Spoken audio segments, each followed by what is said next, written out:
Pahalgam falls flag, Bharat کی پہلگام حملے کو جواز بنا کر خطے میں جنگی ماحول پیدا کرنے کی سازش۔ ہم خبر آپ کو دے رہے ہیں، پہلگام فالز فلیگ، بھارت کی پہلگام حملے کو جواز بنا کر خطے میں جنگی ماحول پیدا کرنے کی سازش۔ آپ کو بتائیں کہ ٹائمز ناؤ نے اپنی رپورٹ میں کہا ہے کہ مودی نے افواج کو کسی بھی وقت ہدف کو نشانہ بنانے کی مکمل آزادی دے دی ہے۔ ٹائمز ناؤ نے اپنی رپورٹ میں بتایا کہ بھارتی کابینہ کی سیکیورٹی کمیٹی کے مسلسل اجلاس پاکستان کے خلاف فوری اور اسٹریٹجک اقدامات پر مشاورت۔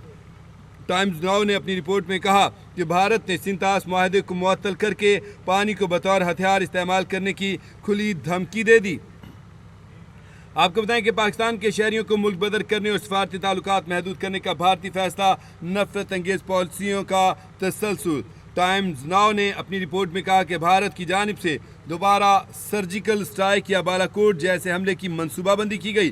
ٹائمز ناؤ اپنی رپورٹ میں کہتا ہے کہ بھارتی فوج فضائی اور بحریہ کو مکمل تیار باشی کا حکم، ایک اور مسلح تصادم کا خدشہ بڑھ گیا۔ ٹائمز ناؤ کی اس رپورٹ کے حوالے سے مزید اپڈیٹس لیتے ہیں۔ اسلام آباد سے نمائندہ کیپٹن ٹی وی شاکر عباسی ہمارے ساتھ لائن پر موجود ہیں۔ یہ بھائی صاحب، ٹائمز ناؤ کی رپورٹ کے بارے میں اپڈیٹ کیجیے گا۔ دیکھیں، ایسے ہی ہے، بالکل ٹائمز ناؤ کی رپورٹ کے مطابق بھارت کا پہلگام حملے کو جواز نہ کر خطے میں جنگی ماحول پیدا کرنے کی سازش۔ مودی نے افواج کو کسی بھی وقت کسی بھی ہدف کو نشانہ بنانے کا مکمل آزادی دے دی ہے۔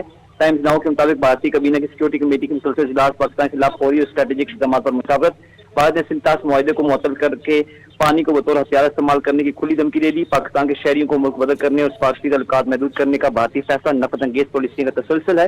ٹائمز ناؤ کے مطابق بھارت کی جانب سے دوبارہ سرجیکل اسٹرائک یا بالاکوٹ جیسے حملے کی منصوبہ بندی جو ہے وہ کی گئی ہے۔ ٹائمز ناؤ کے مطابق بھارتی فوج فضائی اور بحریہ کو مکمل تیار باشی کا حکم، ایک اور مسلح تصادم کا خطرہ بڑھ گیا۔ بھارت کا دہشت گردی کے جھوٹے بیانیے کو بنیاد بنا کر پاکستان پر الزام تراشی، عالمی برادری کو گمراہ کرنے کی کوشش۔ ذرائع کے مطابق سبھی کے ذریعے دریائے خشک ہونے کی بھارتی پروپیگنڈا مہم، بھارت پانی کی قلت کو سیاسی ہتھیار بنا رہا ہے۔ بھارتی وزراء کا جنگی بیانیہ خود ساختہ خطرہ بنا کر عوامی توجہ اصل مسائل سے ہٹائی جا رہی ہے۔ مودی حکومت کی جرحانہ سوچ نے پورے خطے کو خطرے میں ڈال دیا ہے۔ امن کی ہر کوشش سبوتاژ کرنے کا منصوبہ تیار ہے۔ بھارتی میڈیا پر پاکستان کو مٹی میں ملا دینے کی کھلم دھمکی، بھارت ہے جنگ کے لیے تیار، بھارتی میڈیا یہ ویلا جو ہے وہ اپنا رہا ہے۔ بھارتی میڈیا کا پاکستان کے خلاف آپریشن بدلہ شروع ہو جانے کا بھی دعویٰ۔ بھارت کی جنگی تیاریوں پر پاکستان حکومت اور افواج نے کسی بھی صورتحال سے نمٹنے کی تیاری مکمل کر لی ہے۔ بھارت کی پاکستان دشمن طاقتیں خاموش، کیا دنیا نئی جنگ کی طرف بڑھ رہی ہے؟ جی بہت شکریہ آپ کا شاکر عباسی، آپ نے